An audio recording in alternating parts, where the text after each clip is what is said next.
Cum ar fi să te trezești cu zâmbetul pe buze, să poți fi tu fără ca nimeni să te acuze. Hai, spune-mi tu cum ar fi să sar când vrei peste o zi de muncă, să ai puțin, însă puținul să-ți ajungă. Hai, spune-mi tu cum ar fi să creadă toți într-un singur Dumnezeu, să nu avem nevoie nici măcar de un leu. Ușor, nu să facem vreo poză și până grăbit. Ce bine ar fi să nu lăsăm bani să vorbească pentru noi. Bogăția e în inim, nu în foi.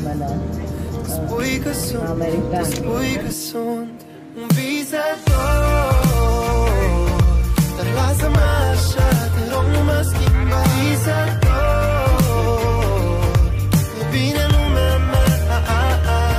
Visător, sunt doar un visător și de visă mă visător. Cum ar fi să nu-ți fie frică să trăiești cum ai visat, doar un rucsac, doi prieteni și ai plecat în lume. Cum ar fi să ai curaj să spui că-ți pare rău, să lași tot, apoi să alergi spre visul tău. Hai, spune-mi tu cum ar fi celor ce ne conduc chiar să le pese de cei ce așteaptă soarele și nu mai iese. Hai, spune-mi, știi, un om a zis, dacă vrei să vezi zile mai bune, tu fii schimbarea ce vrei să o vezi în lume.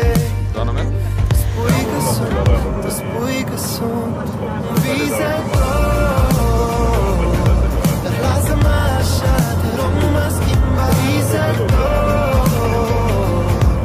bine lumea mea. Visător, sunt doar un visător și de-a visă mă visător. Tot am să învăț să spun și sar, fără frică sar. Azi vreau să uit de mine, cu brațele deschise, uit tot ce-a fost rău, așa e cel mai